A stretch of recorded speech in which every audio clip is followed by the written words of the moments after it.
Bays, Rakim, John, Renee, Bays, Rakim, John, Renee, Bays, Rakim, John, Renee, Bays, Rakim, John, Renee, Bays, Rakim, John, Renee, Bays, Rakim, John, Renee, Bays, Rakim, John, Renee, Bays. Hello, everybody.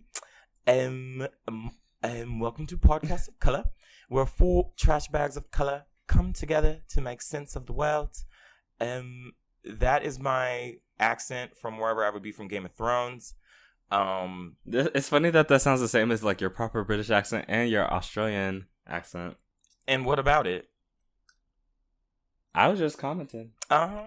Anyways, I am Rakim of Tarth, and this is Podcast of Color. We're 4. Did I say that already? We're 4 trash bags of color come together to conquer and steal the Iron Throne. Yes. Who are y'all? I am a queen, and a queen has to be earned. Oh my! Here we go. Wow. If you want a whore, buy one. If you want a queen, earn her. Shut up. Earn her. And then I'm gonna fuck you anyway. and then she let him hit. So. And then she fucked up anyway. Okay. This is over my head. My name is John. I'm sure a lot of things my pronouns are she and him, and he and her, and I am Brooklyn Heights' crack on the runway. What? Brooklyn. About crack on the runway? Y'all aren't watching Drag Race, so never mind. No, it's not never mind. But someone out there is. Somebody got that. Somebody received that word that you just gave. Someone is speaking in tongues. So go off. A prophet. Yes. Speaking of giving, what is the question of color? What is it's actually what did I say? A collab of color? Yeah. A collaboration. Collaboration. Who would your dream threesome be with? Who are like 2 people that you would want to be involved in that situation? We're talking about like celebrity, like famous people, right? Yes. I mean, if you want to keep it not messy, then yes. Oh, okay. Oh, you are not using the show to be like, open the fuck up. Like, open the fuck up. like at this person. At this person. Oh, man. Yeah. Can I go first? Because I know I'm just going to get dragged, so I just want to get it out the way. Yeah, go. Okay. You already know. And we already know. Then who? I mean, I don't know the exact person, but I already know what they look like. Dang. So one of them will be Sam Smith. Okay. Wow. I'm sorry. I don't know why. I find him really attractive. I don't get it. I don't know why, but I have always found him attractive. And like when he has facial hair, I would like to. Never mind. Did you see how he made out with his boyfriend? Like a Dementor? But that's passion. You can teach. That's passion. It's passion. That literally is how white boys be kissing you, though. Like they put their whole, because they don't have really any lips. They be putting their whole mouth over yours. Not mine. Like, can you relax? Shit. Relax. I almost fell out of my chair. Relax the lips. And then the second one, I thought about this, but you know what? I'm going to say Frank Ocean, and here's why. Because okay. Still blonde. Of color. Yes, but a blonde of color. A blonde of color. I can't. And he's not light skinned too. Ooh, okay. Oh no, Frank Ocean is like very fine. But but the reason I chose those 2 is because I hate you. The reason I chose those 2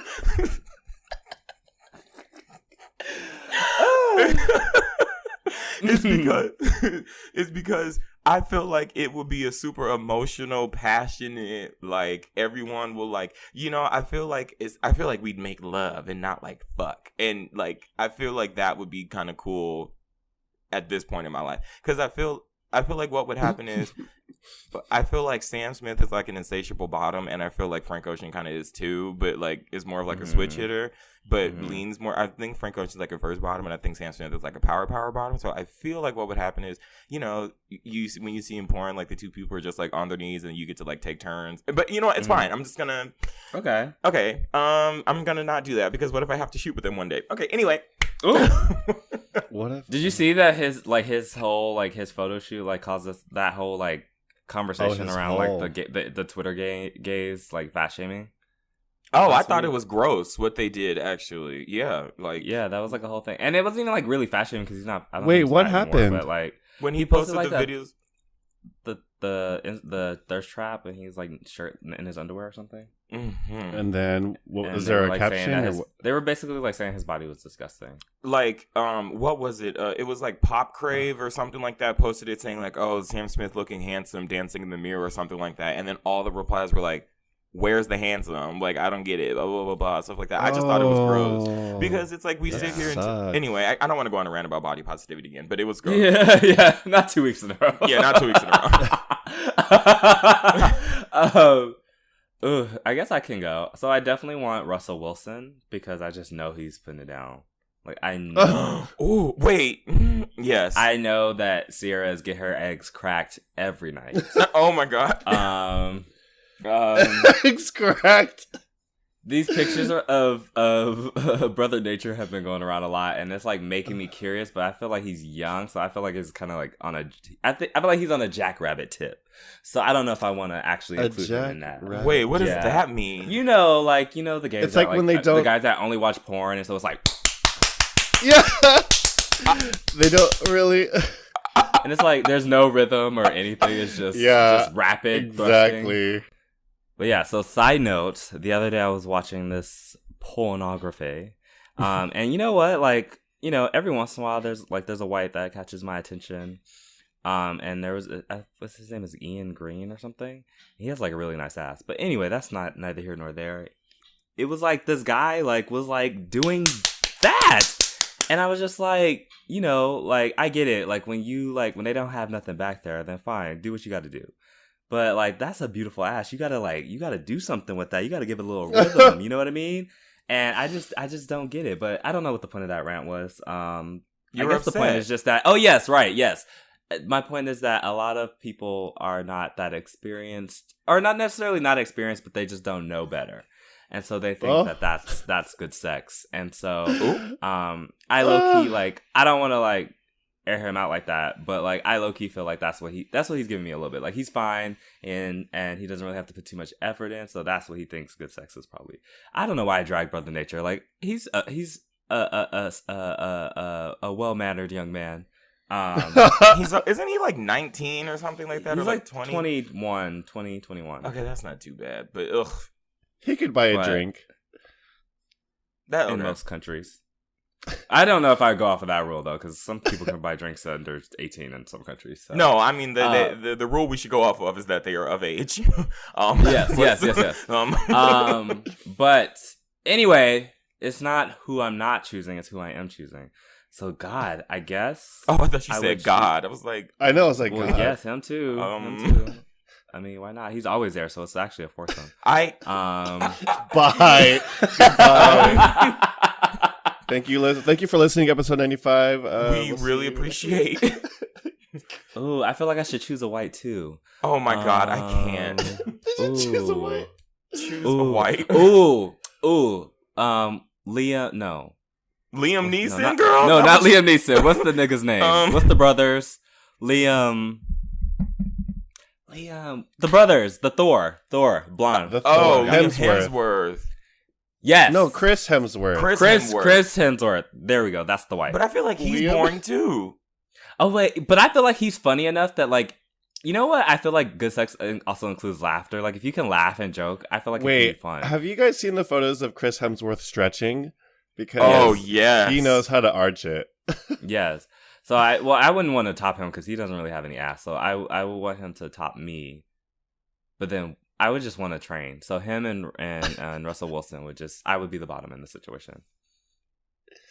That would be nice. All right, it took me a while to get there, but I did. So, John. Okay, this is strictly just for there's a difference between fucking and making love. So this is my answer just for fucking. Okay. Okay. First one's Jason Momoa because I mean your acting is really terrible, but No one, How did I no not one think cares. of that? No one cares about the acting. And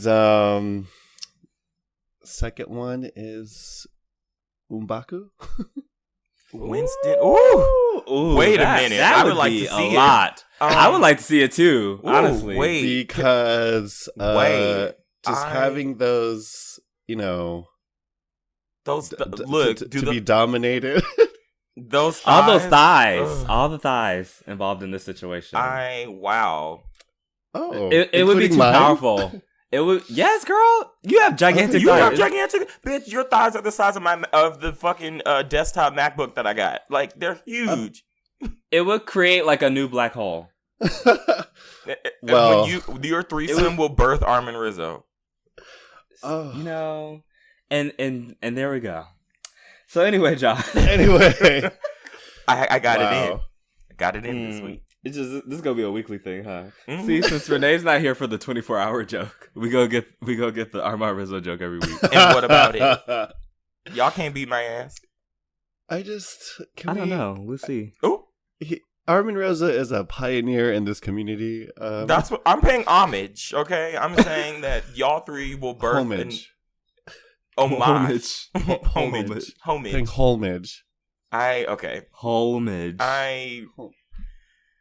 Episode I like had to 95, the other day when his tweets came across my page and I was like I couldn't see it because I'm blocked, so I had to like log into the podcast of color Twitter.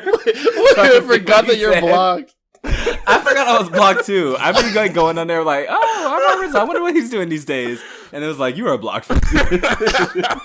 Biz, I think you need to like issue an apology, and then maybe he'll unblock you.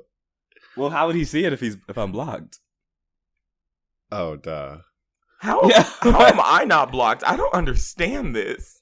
Well, I added him in my tweet. It was when I didn't really understand Twitter, and I didn't think he would ever see it. I was like, he's so big. He's so big. He would never even see this tweet. I just was like added him because I just thought that was what you were supposed to do on Twitter. And when I first, and it was also like I didn't know. At the time, I also didn't think it was that shady. In hindsight, it was very shady what I said. But you live and you learn, and that's okay. I don't need to see his tweets. I mean, you like to have fun. You like really to don't- enjoy yourself. What? You like to enjoy yourself. I do like to enjoy myself, but I'm also like, from what I was seeing on there, he's like on this whole thing, like he's not having sex right now. Oh. So. He's not having sex. Right now? Okay. Well, he's not having it on Twitter. I haven't been seeing it on when I was on his page. But you're blocked. So I was like, well, Never mind. I don't really. No, I logged into I was on the podcast. Maybe he's Twitter. doing a cleanse. Maybe this Girl, year he's like don't get focusing the on podcast kids. blocked. Maybe either. he's letting his whole rest. All right. Yes. No, I was reading. I was like listening. There was this guy that's like a very proud and out bottom on Twitter that I follow, and he was like, "Yeah, girls, like it's okay to like give yourself like a week or two off. Get that elasticity back." Yeah, you know what? Snaps for that. Yeah, like so. There's nothing wrong with that. Sometimes you just need to give it a break. Get it back. Give it a break. The self-awareness. Yeah. Anyway, let's move on. Break so me we're off gonna with be these back. Kit Kat hole. We're gonna be We're back. gonna be with the we're gonna be mix of color. back.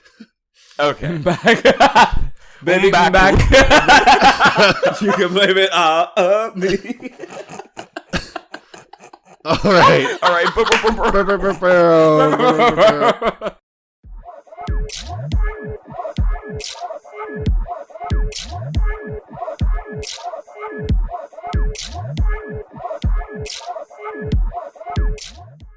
You know what? No. Stop asking me to take off my clothes. No, I'm not a fucking hoe. No. This chat is for bad bitches and rec stars. No, stop. Stop asking me. No, stop taking a woman to take off her fucking clothes. No, I'm not a hoe. No, I don't smoke weed. No, I'm not going to take off my top. No, ladies, don't let men talk to you like that. This chat is for bad bitches and rec stars. See, yeah, they're leaving. See, good. Bad bitches and rec stars only. Rexars. I can't believe you actually memorized that whole video. I sat up there. I love listening to BB Rexa videos when I'm high, but like not her music, just like her talking. She is very entertaining. She needs to go TV. Like the other day, I was listening. I played you guys this, but I'm gonna play it here. Hold on. Flaming hot dill pickle makes me feel sassy and fierce, and lime and sea salt makes me feel fresh and energetic, and beer and cheese makes me feel bold. And guess what? You can feel all these flavorful things with Lay's new Turn Up the Flavor program. I don't know why. Oh. Like, I could just see the teleprompter. She's like, and beer cheese makes me feel bold. But the first time I heard her say it, I was high, so I thought she said, and dick cheese makes me feel bold. And I was like, It's like in The Office, you just like look at the camera and you're like, what the hell? Oh, man. I just like, every time I hear, I actually like, I don't know if I've ever heard a song by her, but every time I hear her, it's her getting made fun of and dragged on the internet. I feel bad. Like the last time I heard about the last time I think I saw anything related to her was when she like I guess expected the drag queens to know who she was or something, and she got into it with like Aquaria and like all those girls.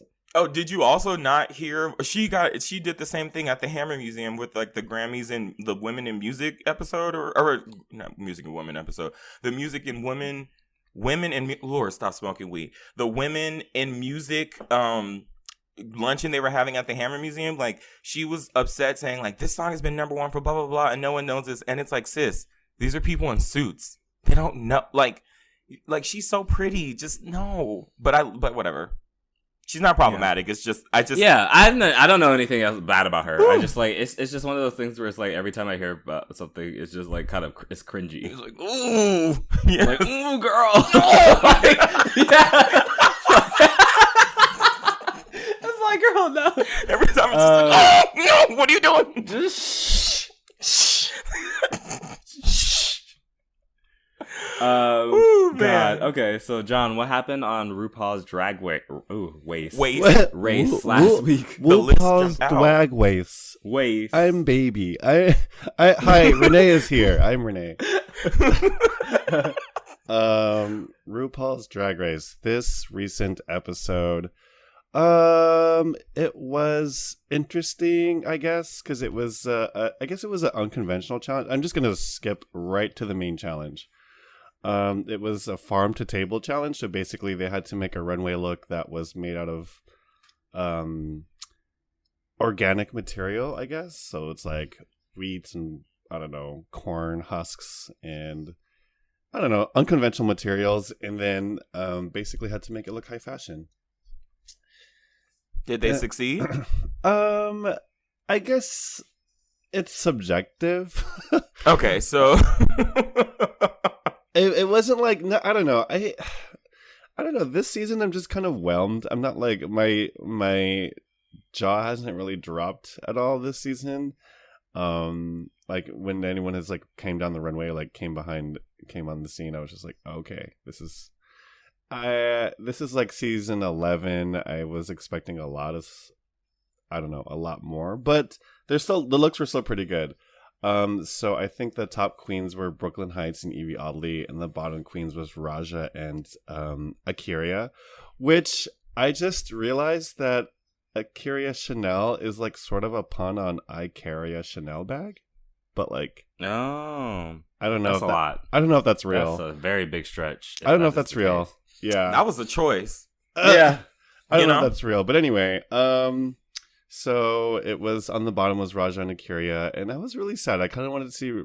So basically, spoiler alert: Raja goes home, and I kind of wanted to see her stay longer.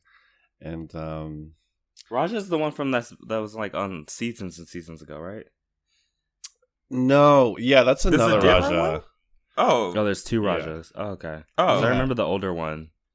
And surprisingly, Plastique won this challenge, which is interesting. I think the way they edit the show is really interesting because she's like, "Oh, we really need personality from you this runway," and then like she gave personality, but to me it was just like, I don't know. They had to show it through a dance number, a lip sync, and on the runway. I'm like, I don't know how much personality you're getting from that, but I'm not a judge, so whatever. But yeah, it was okay. And so basically it's dwindling down, and I'm kind of excited to see who gets to the top 4, whatever. Who gets to top? I don't know. Wait, John, I have a question. Mm-hmm. Are there like couples this season or something? Oh my god, I'm so glad you brought that up. I forgot to mention that. Are people like fucking? So well, I was reading. Sorry. Oh, go ahead. No, so Brooklyn Heights and Miss Vanjie have sort of been like crushing on each other. And I don't know if they're officially a couple, but I've been sort of following it on Instagram because Brooklyn Heights, so I think it was season 9 winner Sasha Velour took a picture with Brooklyn Heights, and on Brooklyn's Instagram, it was or I think it was Sasha's Instagram, one of their Instagrams. It's Brooklyn and Sasha hugging, and then Miss Vanjie gets in the comment section. She's like, "Girl, better watch those fingers," because because Brooklyn Heights and Miss Vanjie are sort of like having this. I don't know if it's for real, but it's a very it's a really adorable on-screen romance because you never get to. I've never seen that before on Drag Race, so it's really cute that two drag race queens are dating, sort of, maybe. I was reading that Cameron Michaels was trying to get at Kahana Montrese. Oh. Kahana Montrese is Coco Montrese's a black drag. queen. Yeah, she's on this season, but she was like one of the, I don't know. First ones to leave. Yeah, maybe like second or third.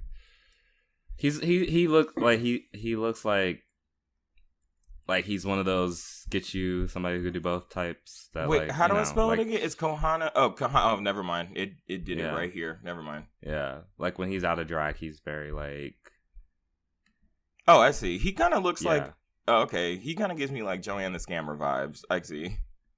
Yeah, I mean he's cute. No, not. I mean, yes. I mean, wait, no, not at all. Yes, not at all. That's not what I meant. But yeah, come on, Swirl Life. Swirl Life. But yeah, I had heard that, so that was my little.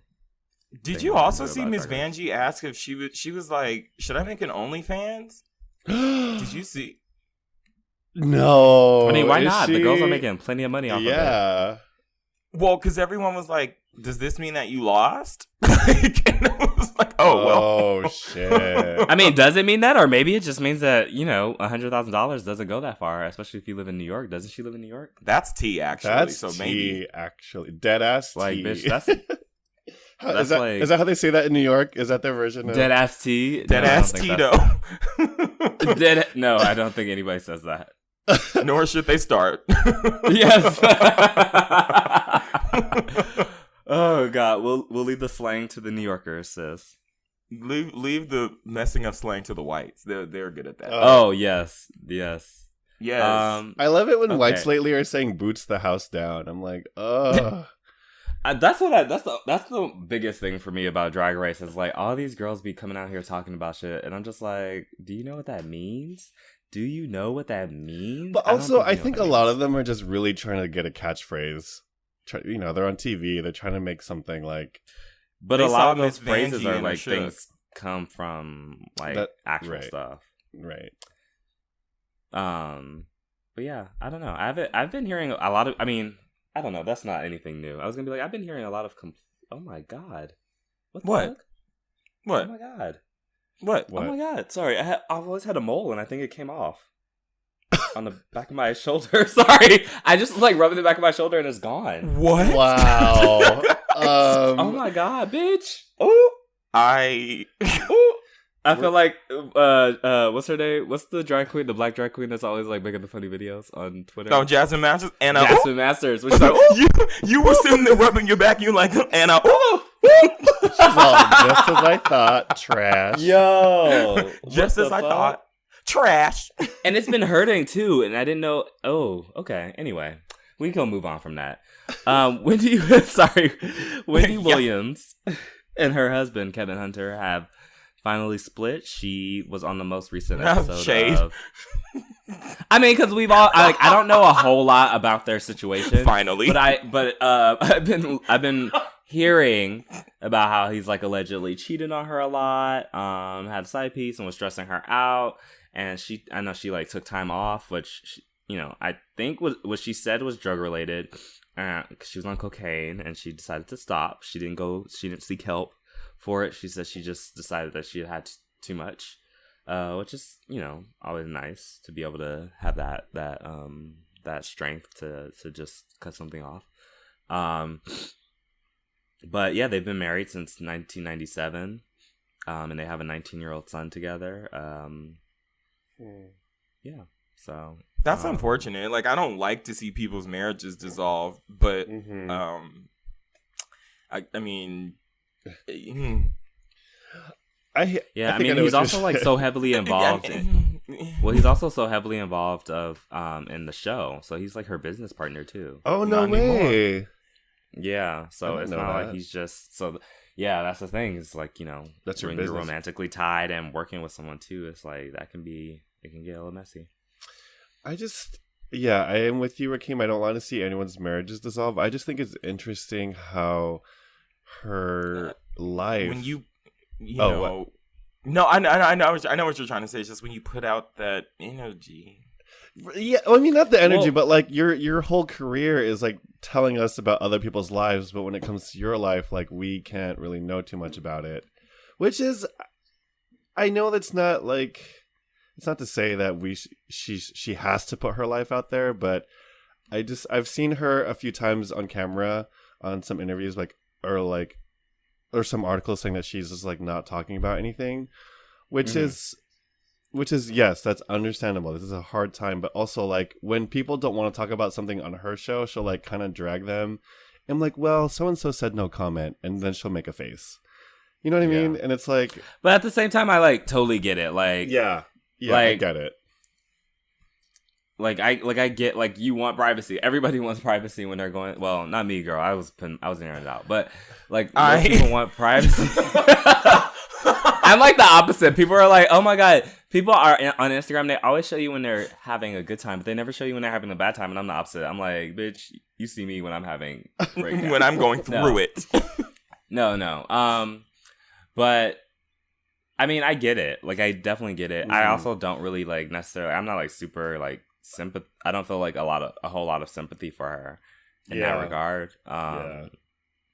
But, you know, it sounds like this just was a long time coming anyway, and it's not even like a happiness standpoint. It sounds like this is what she needed.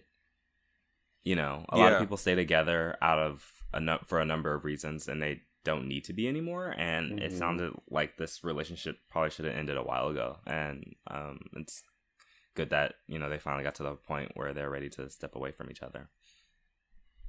I also didn't know she was older than him. She's like 10 years older than him, which is not bad, but I just didn't know that. No, I mean, you're right. I mean, it's unfortunate that happened, because honestly, Wendy Williams is kind of like a black people national treasure almost, even though a lot of people don't like her. Like, she's ours. Yeah. So it's kind of like, you know, so I do kind of feel a little bit protective of her, like when non-black people were kind of saying stuff, because it's like, okay, mind your business. Yeah.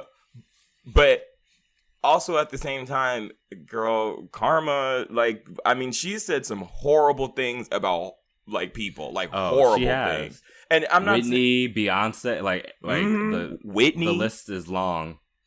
So it's just like, but what I will say is I do think I've actually seen people kind of respect her privacy, though, actually. Like, I've just seen people kind of say what we said, like, interesting, and then just kind of leave it at that. I feel like people kind of oddly respect her, like, even though they don't like her. Like, Wendy Williams gives me Cersei vibes. Like, a lot of people don't like her, but you respect her craft. You know what I mean? Yeah.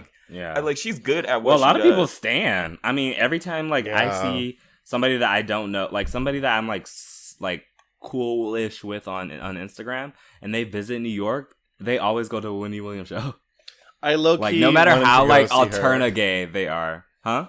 I low-key wanted to go see her too when I went to New York. I was like, girl, I'd go with you. Williams. I don't care. I'd go with you, girl. Oh, okay. Shit. I mean, if you treating, because I'm not paying to go see her. No, I think it's free. It's free. Anyways. Oh, is it free? Okay, then yeah, I'd be down to go see it with you. Well, anyways, sorry about your divorce, Wendy. Yes. So last week we talked about NoirMale, and how Jason Z had decided that it was too racist and did not center the black people as much as he initially envisioned it to do. And to do is Yeah.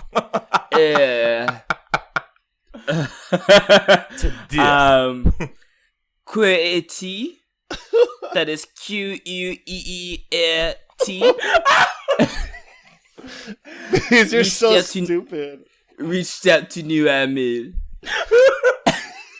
Can you not? I'm not. Has reached out to NoirMale. And basically, Do we have any listeners in France? Because I need to know. we do. And Falou, our most vocal French listener. Oh yeah. Oh my god. Bitch. How did I do, Falou? Let me know. Oh me. god. Tweet me, No, bitch. he'd be Tweet dragging me, us bitch. for a French accent. He does. But you know what? I think that was pretty good. But look, Falou don't live in France no more. So Oh, he doesn't. Where does he live? I don't know if I can say that. Oh, Yeah. right. Anyway, but the point is he's French. Français. Français. So, NoirMale said this. Chichi Leroux. We are slightly shocked by Jason's comment. We respect his personal and professional choices and wish him the best. We have loved... You're making me go into Nigerian. Wait, okay. Let's see. I was giving you some Mbaku for a second. Okay, wait. We have loved working with him, even tried getting him involved in the creative process when he voiced his concerns in the past as to representation. However, there was no continued follow-through on his end. We always ask performers to come to us with any ideas or concerns. AKA, don't snitch. Come to us so we can shut you up privately. Wow, I like that switch. we want- Dave. That was real good. We want this to be a studio that performers are proud of and represent MOC, men of color, if you do not know, in a positive light. So my thing is, wait, let me go. Let me keep going. Okay, anyway, sorry. Let me not insert my opinion just yet. This is not Your CNN. opinion? My opinion. Yes. So Shishi LaRue. Sorry. I was having a moment. Shishi or Chichi? Is it Chichi or I think it's Chichi? Chichi. Yeah. Chichi LaRue is the one who does all the casting for it. And so NoirMale tried to like refute the fact that like a straight white man named John Blitt owns NoirMale. And they also took issue with the fact, according to Queerty, that they claim that 37 of its 67 performers are black. The studio continued. A simple count will show 78 performances are by men of color versus around 50 white males, not to mention other ethnicities represented. We tend to continue to use guys that are popular, like Phoenix Fellington, Okay, I'm British now. I'm gonna just let it go. Phoenix Fellington, Max Connor, and Jason Zhu, among others, in multiple scenes because this is what the paying customers are requesting, and we listen to our paying customers. They said we want to see these niggers in particular. Okay. These niggas. Nigga music. Videos. No. Nigga music. No. Okay, let me stop. We do too much. Okay, so and they also wanted to point out, just in case y'all thought, that Jason Zhu can't quit their studio because he's not an exclusive to them. Oh, He's a free agent. Ooh. he freelanced. And they're basically, long story short, they're disappointed in his Twitter. The fact that he announced it on Twitter and didn't say anything to them in person, but they love him and they were happy to work with him. And they wish that he had taken the time to like help them be better. Essentially. Just as Zachary, I thought. yeah. Trash. So Zachary Sire, who is an adult industry vlogger, said, the straight porn conglomerate that owns NoirMale, Icon Mail is Mile High Media, and the straight white Canadian man who owns all of this is named John Blitt. Come through with the facts. This straight white man is not interested in presenting men of color to fans and giving men of color opportunities. He is only interested in making money by capitalizing on the fetishization of black men in interracial porn. Come on, yes. Is that a word? Is that a word? Their offensive claim that they, two white men, one of whom is straight, are the ones who can, according to NoirMale's tagline, finally showcase black men as they deserve to be seen, is presumptuous lunacy. Ooh. Okay, come on, presumptuous lunacy. Lunacy. So my thing, I love love lunacy. a literate That's my read. favorite. Yes, my thing is, here's just my one thing, and then I'm gonna let y'all go. What is this men of color thing? So y'all showcasing black men or y'all showcasing men of color? Make a decision, because that's not the same thing. We need to stop just using men of color or women of color, people of color when we mean black people. Okay. There wasn't the slave trade of color. It was the black slave trade. Okay. So what? Okay. Okay, what? Was it? No. Was it? Am I incorrect? No, it's not. It's not that you're incorrect. I think we're it just applies when it does, and it doesn't when it doesn't.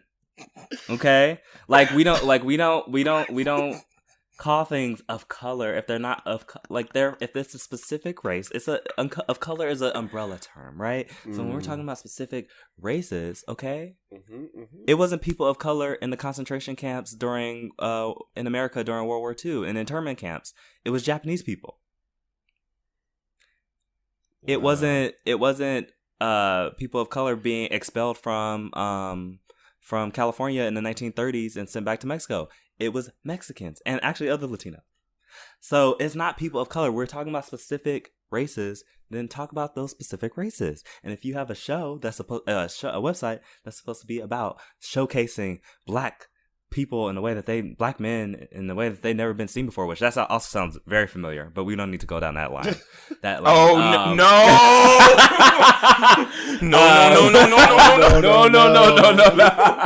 But stirring the pot. Bezardi is back.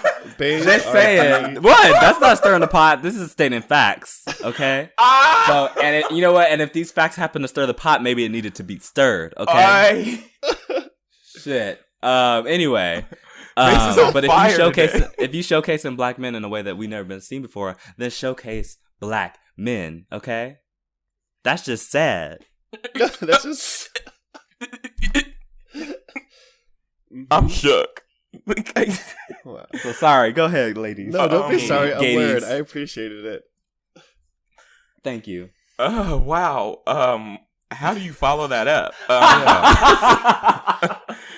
Next question. See ya. Well, what do you guys think about this? Do you guys have any thoughts? No, I do. I mean, I agree with you. I actually looked at NoirMale's roster. Mm-hmm. Oddly enough, 2 days ago, and because of what we kind of talked about last week, and it is very much like black white, and they do play off of that a lot, and but I thought that was obvious, and people kind of knew. I mean, it's just like at this point, I feel like you have to represent yourself and make your own kind of representation because these studios and people because it's just not like they're not going to do it. Like porn literally like profits from that stuff. Like porn does not care about black people's humanity. Like it doesn't. Like, no. But I will say I recommend that there's a channel on YouTube called I can't remember what it is, but they have a series called Middle Ground, and like, do all these blank people think the same? And I watched a video. It was called Do all porn stars think the same? And obviously the answer is no.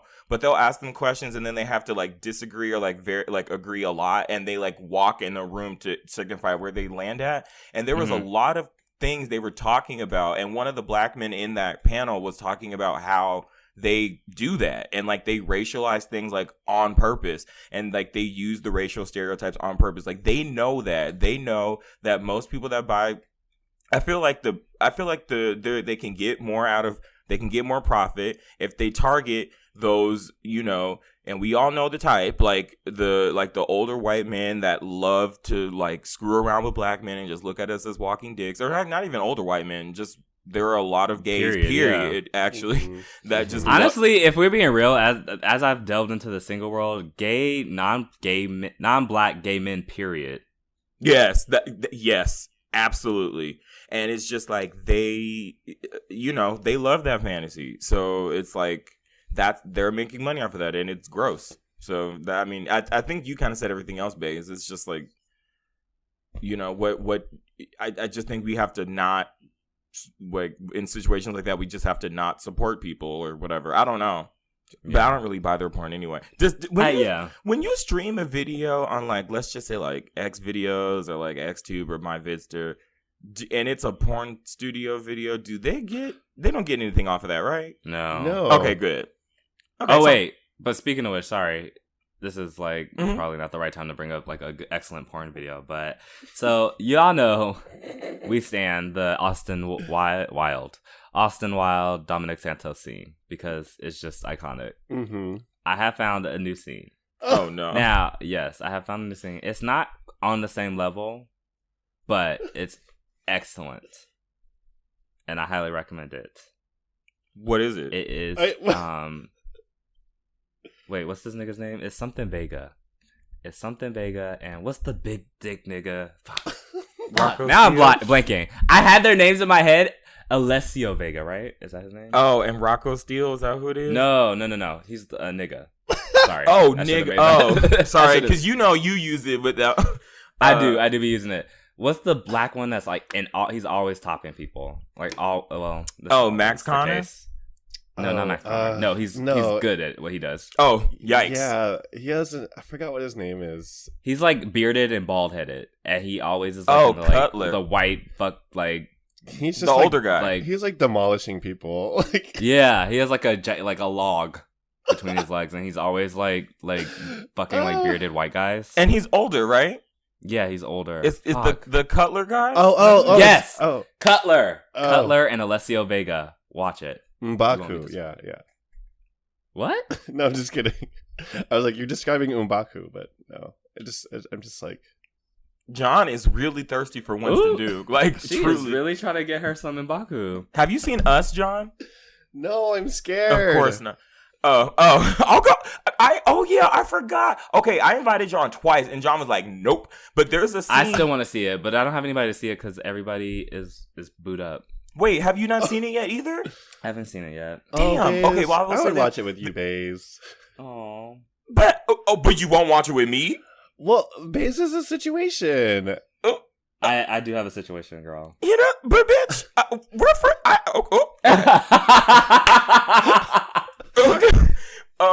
But there's a scene. This might make you go see the movie. There's a scene where Winston Duke is like laying on the bed and he's trying to like fuck, and he has his thighs all spread out. Listen, looked like a whole three-piece meal or like a 8-piece meal.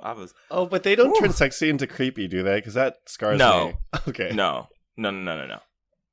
It's an honest. Here, look. I will say this, and I'm not going to spoil the plot, but I will say if you're worried about it being scary, there are 0 jump scares in Us. 0. Okay. So it's more creepy than it is like I wouldn't even call it a horror movie, honestly. It's a psychological thriller with horror elements. It's not like I went to bed. I wake up the next day and fine. have nightmares. I'm going to call you. No, I literally went to bed just fine. Like the movie, see it in the daytime and you'll be fine. Okay. Okay, so John, did you have any thoughts on this porn debacle before we move on? No, I don't think. I think you said it, and also I don't know if this is my conversation. That's real. Okay, yeah. Look at that. We stand a self-aware queen. Yes. So also on Queerty, there's a piece written by C. Brian Smith, a gay cultural reporter. On a recent spat, I guess, of like straight men joining Grindr and looking for trans women. And so there's been an increase in like people have been noticing an increase in profiles that are saying like no men, like yeah, basically. He writes, and I'll let you guys tell me what you think about this. The growing trend of Jeremy and Jeremy is like one of the no men guys he's mentioning, and so he's looking to date trans women. But he like says that he got like over 100 messages in his first week, which has to be white. There's 100 messages from men? On Grindr. Okay. In his first week. Well, period. I'm about to break it down. Yeah, I'm about to break it down. 95 were from gay men, 4 were from cross-dressers, and 2 were from trans women. And so he was kind of like complaining about it because he was like, is he kidding? Huh? He's complaining? Yeah. But anyway, so the growing trend of Jeremy and others posting no men on Grindr is understandably frustrating for some gay men who tell me they feel sidelined in space originally designed for them. It's especially prevalent in Washington, D.C., where a college friend tells me it's surreal to go to a gay-friendly space and see people explicitly ruling out gay sex. To read no homos or no men on a gay scale, well, that would be different. But yeah, no men on a gay male app is troubling, he says. To have trans women hitting on me when it's clear I'm not into women is openly homophobic. This is one consequence of the trans revolution. Gay male spaces and lesbian female spaces are being erased. Oh. I don't know about that one, Chief. Yeah. Yeah. So what are yeah, I mean, it's also something that, you know, a lot of Republicans are saying about trans people as well, which is like probably not a good thing and probably something that would make you want to think about why you feel like that. But I just think that people are being transphobic. Okay, so when you first introduced the story, I actually wasn't really upset by the thought of a straight person using it to find trans women. I'm not either. Actually, I think that's kind of smart. Like, I just think people have to be safe because you know how straight men are. Like, it just kind of worries. Like, I more worry about the trans women than the straight men because that they're looking for. Yeah, you know what I mean. Like, yeah. But like, whatever, that's fine. But that's also why so many trans women use Grindr because they feel like it's like upfront. The guys know what they're getting into, so then you know. Right. And also it leaves a trail too. So like if something were to happen, like I actually like nothing. I don't think there's anything wrong with that, like at all. The problem comes in when we're talking about he's complaining that he's getting messages from gay men, and then people are talking about spaces for queer or like gay and lesbian people are being infiltrated or something because trans people are on that's trash. Let me rephrase that because I'm rereading this paragraph and it's kind of just set as like a statement. Like it's not him complaining, but just this is the breakdown of what his messages look like. Oh well, duh, girl. Yeah. Like, what do you think is gonna happen? It's Grindr. Like, of course you're going to do that. You're probably white, and if you say that you're straight, if he got 100 messages in his first week, I would have a hard time believing that he's not. Yeah, you have to be white. He's probably muscular, or if he's not, he just says the fact that he's straight. And then there are an entire subset of the pick-me gays that love to try to like convince straight men to like I literally was scrolling down Instagram and you know where like the best of Grindr posts or whatever, like the last thing they posted that said something like, oh, like it's not gay to top or something. And I was just like, okay. So like there's a lot of gays that love to do stuff like that. And that I don't know, that's a whole other thing in and of itself. So I understand that, but the idea that like trans people are taking up space for gay and lesbian people, I just want to educate people. I just want to remind people of two things. It is called the LGBT community. So there is the T that's there, and the L, the G, and the B, the Q, the I, and the A wouldn't be there if it wasn't for the T. So people need to step back, re-examine, and shut the fuck up. And that's on period. And that's all I have to say. Jean? So the article says the trend of Jeremy and others posting, quote, no men, quote, on Grindr is understandably frustrating for some gay men who tell me they feel sidelined in a space originally designed for them. To the gay men who feel sidelined, I don't know. You just need to quit being a baby, honestly. Drink bleach, honestly. Grow up. Grow up. Like, you feel sidelined by... I mean, I understand... Okay, they're feeling sidelined by these men, but, like, think about the women who are on these apps first. Like, I'm not so concerned about the men, to be honest. I'm concerned about the women because there's not a lot of space for them. And I know a lot of trans women who are on these apps who meet guys, and I'm just like, yeah, that's amazing, and I'm glad we get together and both going on Grinders together. And it's like, to me, I would have never imagined an experience like that, and it's great that they have this opportunity, and you should be happy and not feel sidelined and just like quit being a bitch. But also, what does sideline even mean? Like, oh, there's 2 more people on your grid, like. Yeah, right. Like, what does that mean, you weird bitch? Like, how do you sideline someone on Grindr? There's a literal filter system. I mean, it's just like, to me, it's just cis men complaining, and I don't I don't need to hear it. Like by that argument, like the way Grindr works, someone could be taking up space on your grid by coming to visit their friend and open up the app near you. Like what? And like it's basically gay men who like want to have sex with these straight guys, but they can't. That's really why they're frustrated. Like, girl, learn to love yourself and build a bridge. Like, who has time? Like, but do you see how the pattern is? Every time there's an issue, trans people get blamed. Like, it's just like people like to scapegoat trans people and the trans military ban just went into effect. So it's just like, girl, like this is so frustrating. Transphobia in 2019, like it's unacceptable, and to me, it's an absolute deal breaker. Like anyone in my life that is, just go. Like it's not like people, like they are people, and I don't understand how you can how gay people can just sit there and try to fight for gay marriage and do all this stuff, and then you get that, and then you do the exact same thing that straight people did to you to trans people. Like what? Girl, bye. Yeah, I was on Twitter and I was like, I thirst followed this guy and like that was a mistake. Really, like I just need to stick to thirst following on Instagram and leave Twitter alone because people actually have to talk and like share their opinions and stuff. And so you have to like listen to it or read it or whatever. And like not like 2 seconds after I followed him, he was like, "Oh, like why do trans women have to be on Grindr?" And I'm like, do you understand like the safety right that provides for them? Right. And it's just like if a trans woman hits you up, all you have to say is no or just ignore it. Like it's not like, I don't know why people act like it's like, and these are also the same people that like put like will write a whole like thesis statement in their fucking bios about what they don't want instead of just talking about what they do want.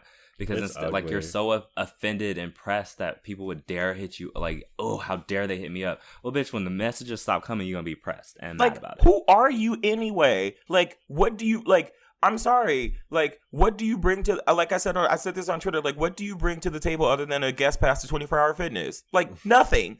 So it's like, so these it's comments just like are really ugly. It's so bad. bad. It's the comments of queerty. Oh, I never read the comments of queerty because they're always like, you can tell who the people that are the biggest audience. This are, like at least the mind frame is like really bad. Like someone's commenting, if you like dick, you're not zero gay. Well, I mean, some people have dicks and they're not men. Like, so. And also like this like workaround. Sorry, go ahead, John. No, that's it. That's it. Well, it was like that workaround that he like said when he was like, "Well, I think it's homophobic for a trans woman to hit on me." Like he's trying to like say, "Oh, you're a woman, so you're hitting on me." Yeah, you didn't see. Let me pull it back up. I guess I missed that part. Yeah, because he's like it's homophobic, but it's just like, girl, like he says. To read it, no, he says to have trans women hitting on me when it's clear I'm not into women is openly homophobic. And it's just like, that's girl, not how that works. That's not how but he's like trying to works. He's trying to be like, he's trying to say something in a way that like, but you can see what he's trying to do because he's trying to do it in a way that like so it doesn't come back on him as being transphobic, right? Because he's like, I'm validating you as a woman, and so if you're a woman, then you're hitting on me, and that's homophobic. But here's the gag. You're also dumb, and so you don't think things through. And so guess what? How about instead of just, how about actually confronting the issues that you actually have? How about someone ask them, how about they confront themselves and say, why do I feel that way? Like, who cares? Like, why? Like, why? Shut up. Like, why do we need to know this? Yeah. Anyway, just grow up, guys. Come on now. Like, it really doesn't take anything to just like ignore a message or scroll past. Like, oh my God, how dare a trans woman exist in this space? Like, shut up. Just shut up. Moving on. Sinead Claremont. I always want to say Sinead O'Connor. Sinead Claremont. I wish Sinead O'Connor. So, she was sentenced to a year in prison. So, that's the twins. You know, the Claremont twins. One of them stole, like, a wallet off of a dead man that she went to go meet for whatever in the hotel room. She used his credit card to like pay for flights, pay her bills, pay her rent. I mean, I'm not mad at it, but she got caught. So I mean, he's dead. He can't use the card. He can't use the money. But yeah, so she was sentenced. To a year in prison. But the judge also wants her to have 3 years of a supervised release when she's out of prison. And she'll have to enroll in an outpatient treatment program. For what? That will include drug testing. Along with the drug test. So I'm reading this on the Shade Room. She has to complete an outpatient mental health program and take any prescribed medications during that process. So essentially, she's getting free medication for like, and yeah, like she doesn't have a substance problem, right? She's just scams. I don't know. I just think she scams. But I mean, all these people, like, I've been in the circles that some of these people are in, and there's a lot of free flowing drugs. So whether she has a problem or not, I don't know. I mean, I wouldn't be surprised if she had like a drug problem. Like the New York party scene is very heavily drugged. But anyway, that doesn't have to be a bad thing, you know. Whatever. Once she does all of that, she has to pay $4,696 in restitution, and she can't open up any new credit cards or make any new credit card purchases. So I don't know if that's indefinitely. So let me see if I can find that. Wait, read that last part again. She can't do what? She can't open up any more credit cards or make any more credit card purchases. So she has a budget now. I mean, like, what a punishment! Oh no, that's what I heard too. I was like, oh okay. Okay, I can. Wait, that kind of sucks. If you can't use a credit card anymore. I don't even have a credit card. I would love the government to limit not anymore. Hell no. Oh. Maybe that's why I'm always broke. That's why everyone be using their credit cards and I use my actual money. Damn. Yeah, girl. You gotta use your credit card and then pay it off later. You got to build up that credit score. Yeah, build up your credit score. That's how capitalism works. Yeah, and that's how you get an apartment too. I guess. Like, can we? I don't know. I mean, we don't have to talk about this right now. Yeah. Anyway, side note. But I thought, like, you know, did El Chapo go to jail? Because I thought she had the same lawyer as El Chapo, but maybe not that good. Did El Chapo go to jail? I think he did. He just got arrested. Yeah, but right? No. I think he's still awaiting. I think he's still awaiting. Whatever. The point is, I guess it's better than going to jail. Yes. So yes. Free JT. Sorry. But she was facing up to 20 years, so that's you know. I'm always that's. Is she gonna go to? Never mind. That's a dumb question. What? I'm just like, I'm interested in the way how celebrities, when they go to jail, how they are treated, like, by the other folks that are in jail. I don't know. I remember reading that like Tupac had people trying to kill him in jail, but I could be wrong about that. She's not going to she's not going to go to like prison. She's going to go to like there's no way.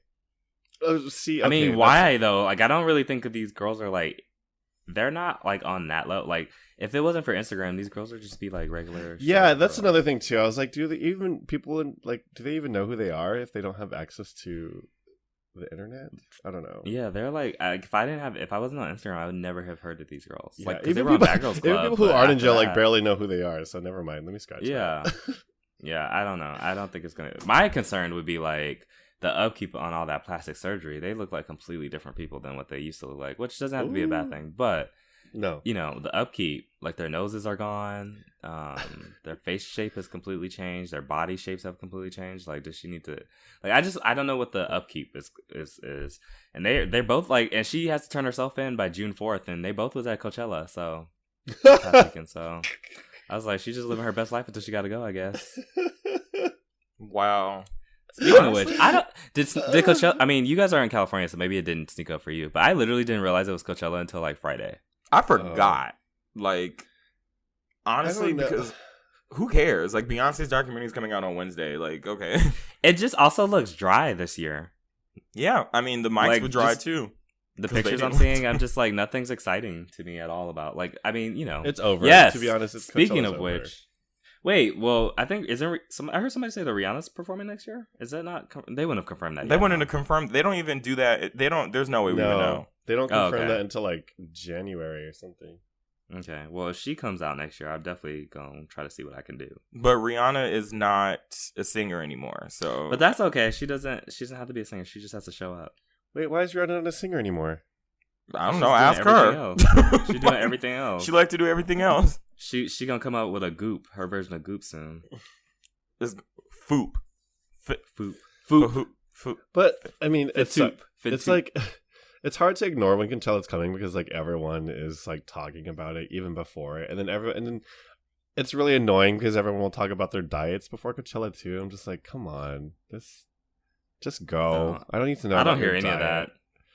Oh, Do they really do that for Coachella though? people! I'm I mean, I telling you, guess. that's why I made some dumb posts recently because I was like, yeah, getting my Coachella body because people will talk about hiring a trainer, going on a diet, and like this is all for Coachella. I'm like, can you just do it for yourself if you're gonna do it? And like, Girl, I'm just gonna do it year round. Like, honestly, Yeah, who like- has the time to like wait until the last like 3 months before you get too much. right? And then you gotta like get back into it. Like, no, Also, just fucking go. Who it's your cares? body, yeah. I know. And it's like a lot of you girls aren't doing anything with your looks anyway. So it's just like Ah! these looks are dry. That's what I'm The talking looks about. are dry. The You know what? performances are dry. The looks are very dry. I'm just like, girl, you thought you did it. I'm really glad I haven't So. seen any photos with any like Native American headdresses though, because I think that's kind of over at this point. Oh, Thank I'm God. sure there are some girls that were doing it because I've seen it. Like, oh no. Recently? Baze, you know that photo that was like going around on Twitter that was like, oh, I wish I had this group of gay friends, and it was like a bunch of like white gays. And Yeah, white but that was passing gays. EDC. That's different. Oh, never mind. EDC is like a different kind of group of people. Like EDC gays are like we don't EDC EDC gays are still in 2012. Honestly, they're right up there with the Disney gays for me. So they can.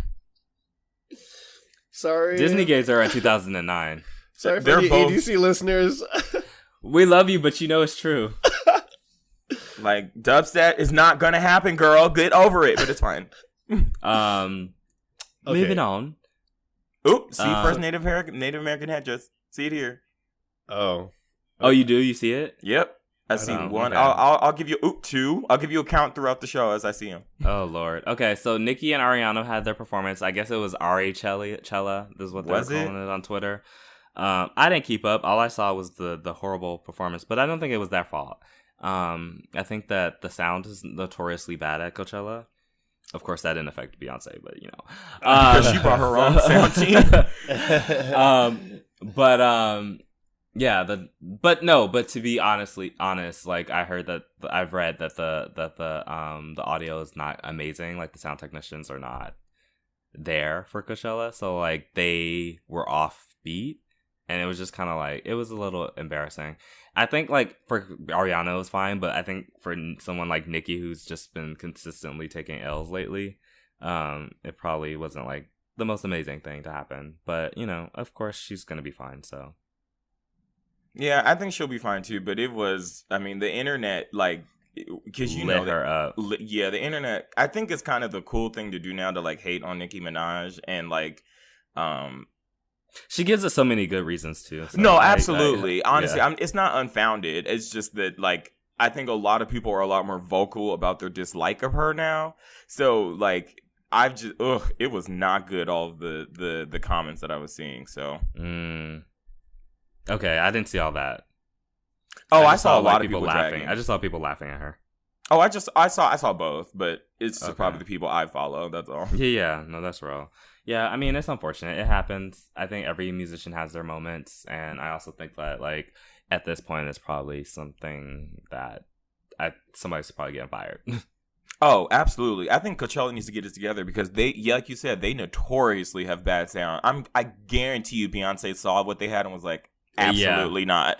So we will be doing this, and this. And they put her stage out there. Like, iconic. Well, I think, like, one thing I hear is, like, people are like, oh, why did she take her earpiece out? And it's like, the earpiece is, like, playing the music and blocking out the sound of the crowd. So she takes that earpiece out. Now, she still might not be able to hear the music, and then she's going to be able to hear these people screaming. And then she louder might in her miss ear. cues. Yeah. Exactly. So it's just, like, some artists do that. But, like, you know, I only ever really see Beyonce do that on her actual stage. So that's like her own home turf. I don't really see artists do that at, like, concerts and award shows and stuff and like festivals and stuff like that as much. And we forget how big or like how loud these things are. Like think about the biggest concert you've been to. Coachella is way bigger than that, and think about how loud that is. Like that's Like, actually, I think if artists actually heard the crowd, a lot of them would get a lot more stage fright than they do. Probably. Yeah. And not to make a gay joke, but I'm going to make a gay joke. There's no walls. So, like, no, I've been, and like, if you're standing in a specific spot and there's all these stages, they're sort of facing in the same direction. So depending on where you're standing, you could like be watching 3 concerts at the same time, and like different sounds are going into different areas. You know? Yeah. You need your walls. Mm-hmm. This is a PSA for walls. Shout out to the don't mute DC. There was like, is it a bodega? I don't know if they have bodegas in DC, but basically there was this shop that like plays go-go music. And some white gentrifiers were like, well, I don't know if they were all white, but gentrifiers were complaining about the loudness of the music, and so then the shop changed the kind of music they were playing to like some lighter jazzy go-go music. But that pissed obviously a lot of like the people that live in the neighborhood off, and so they started the don't mute DC hashtag and had like a whole like basically block party in the area. I saw this really iconic picture of like these 3 black girls twerking upside down with their feet on a cop truck. Dang. Cop van. Yeah. That's a cool it's like shot. black and white. Honestly, I think it should be in the museum. I was gonna say that is art. Have you seen it? No, but it's the way you describe like it sounds really cool. It almost looks like a civil rights picture, but they're twerking. Like, it really looks cool. But yeah, they got over 70,000 signatures for the petition. Wow. Yeah. So. Anyway. Yeah. So shout out to them. Congrats. And yeah. Kim Kardashian's becoming a lawyer. Good for her. No. Yeah. That's yeah, real? Good for her. Yeah. In the state of California, you don't have to go to law school to become a lawyer. You just have to do like the study thing, and then you can take the bar, and then if you pass, you're a lawyer. That's wild. Really? Yeah. You don't have to go to school? I mean, you have to study. I'm just like... Yeah. That's a little unfair, to be honest. I didn't realize that. When you're rich... No, I mean, like, for other professions, you have to have a degree from a school and then take their state licensure exam. But the reality is that they probably aren't as likely to hire you if you do that route. Like, just because it's the law in California doesn't mean that that's actually, like... And it's only California. I don't know if it's only California, but, like, California is one of the few states. You can't do that in any state, in just any state. Yeah. Who knows? Maybe I'm just bitter, but wow, you could just study for... No, that's valid. I mean, you don't have to go to school, but okay. But who knows? Most people are. I feel like most people aren't taking that route. Like, I feel like this is a route that she can take because she has money and fame. Because she has money, right? Right. Okay. Yeah. So I mean, but honestly, good for her. Like, I'm not mad at that. Like, I'm not mad at it either. Yeah, because Kim has shown that she. Well, I don't know how. Okay, for me personally, I kind of think it's cool the interest in and criminal justice reform that she's shown, and she's gotten black women out of jail. So if she wants to keep doing that, I'm not going to sit there and complain. Like, go off. I'm not going to complain about it either. I don't really fuck with her still, and I probably won't ever, and I don't think there's anything she can do to get me to fuck with her. And she could always choke as far as I'm concerned, but I'm good for her on this. Yeah, I mean, I wonder who's going to hire her, but like, I mean, I'm sure somebody's going to hire her. Like, could you imagine? Oh, I know a lot of people are, but I'm just like, okay, girl. I'm wondering who can afford her. I feel like, to be honest, she's gonna be pro bono. I think it's gonna be pro bono. Yeah, like she doesn't need to get money from that. Like, I think if Kim Kardashian collects lawyer fees, she's gonna get dragged. Like, I really do. Exactly, and she's also like, the people that she's helping are not gonna be rich people. The alleged goal is that she's trying to help poor people of color who are victims of the prison system. So I don't see her joining some like big name law firm or anything like that. Just gonna put my foot back in my mouth. No, you're good. No, it's okay. I mean, it's Kim Kardashian, so it's a very, very good idea to be very cautious of anything that comes from them. I just like every time I hear her name, I think about that circus song that like dun dun dun dun dun dun dun dun. dun. Yeah. Facts. Sorry, go ahead. No, facts. I'm just agreeing with you. Hmm. Oh, okay. Okay. Yeah, no, Okay. no. Well. Anyway, shout out to Homecoming. That's coming out on the 16th, right?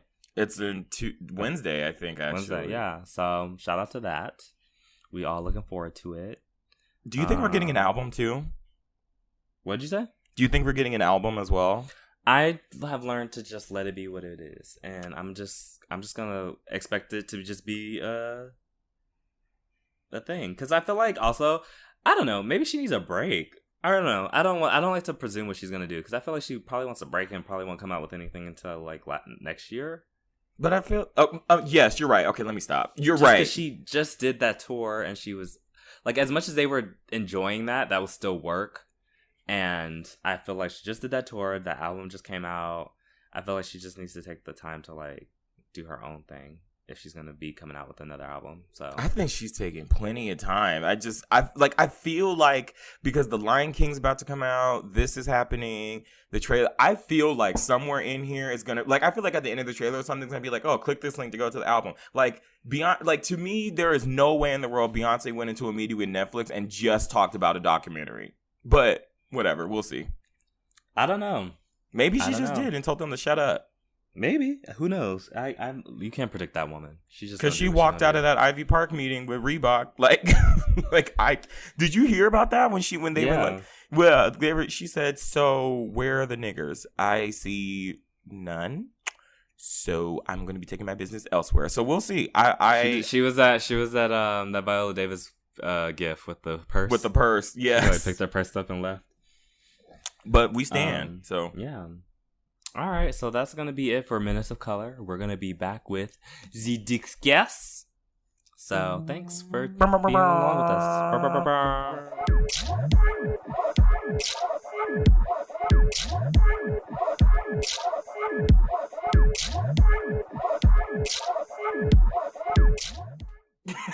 Wait a moment. I've seen this video before, actually. Sorry, Rakeem sends us this video off of Twitter just as we hit record. That thing is hitting. And not anything I wanted to, so I'm going to pass on that one. He just sent us this video of this man that has a curved penis, and it literally is in the shape of the letter L. Like, wow. What a moment. What do you even do with that? Like, does it even hurt for him to, like, fuck? Yeah, because, you like, go to the side. You have to do it through the side. Have you seen something? Have you come across this before? No. Oh, okay. Well, no. Speak your piece, John. I'm saying when it's like this, Uh-huh. from evidence-based practice. So you've seen Well, you've come into contact with things like this. Not with the curvature that intense, but something very similar to that. Yes. And what, they just enter sideways? You figure out a way. There's a way. It'll happen. Got me walking Okay. side to side. You I'm make it gonna work. ride till I can't no more. I'm gonna ride this dick on the old town road. Gonna ride till I can't no more. I'm gonna.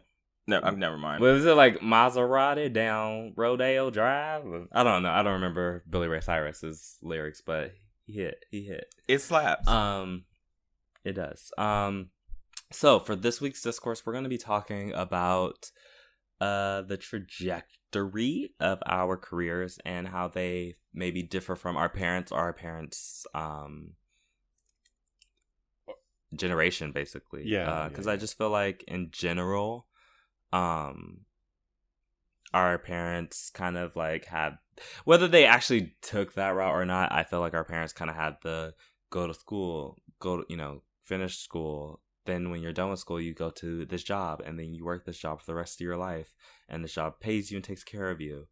But like, I feel like now with our generation, like I don't really know too many people who are like, have been at the same job for like more than like 5 years, like I don't know too many people that like can say, even like amongst older people that I know, I don't know a lot of people that have been at their jobs for a super long period of time. And also I don't know a lot of people who went to school for the things that they ended up doing. Like, I don't think I know very many people who are like really like doing what they're supposed to be, what they went to school for. I have a friend who's like from not Nigeria, Lord Jesus, what am I saying? I have a friend who's from Australia, and he moved here, but in order to get a visa here, he had to get a job related to the degree that he went to college for. And so it wasn't like he just so that they can sponsor him. So he couldn't just get any job. He had to get a job specific to his degree. And I thought that was so wild, because I was like, I literally don't I don't know anybody who does that. I don't know many people who do that. So, you know, I guess I want to ask that question, like, how do you feel like the trajectory of your career has differed from your parents or just their generation? Did you want to go, or? Well, I feel like yours is literally the exact same, huh? Like, yeah, I was gonna say, when you were entering this question, I was like, "Ooh, attacked." Because not only is your life kind of going that way, but you also like have the same job that your mom had. I have the same exact job as my parents. So I'm not gonna... my pain, singing my life with his words. But okay, wait. What? Go ahead. I was going to say, since we just started talking about it, I'll just be quick because my experience is a lot different from other folks. Yes, very stereotypical Filipinx journey career-wise. I mean, so along like back in the 80s, and it's still a thing here in the U.S., but there's a huge shortage of nurses, registered nurses, and so.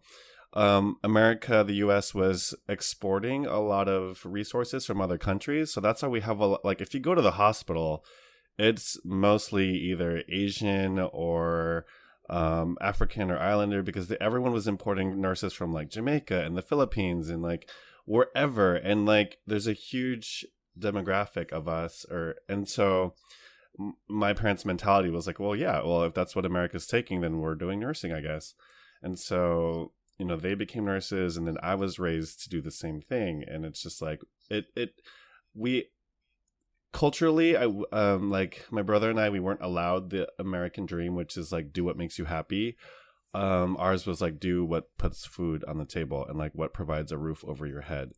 Because like it's about family. Like culturally, you're gonna end up taking care of your parents later in life anyway. So it's not just about you and your kids if you decide to have them in your family. It's about your parents as well.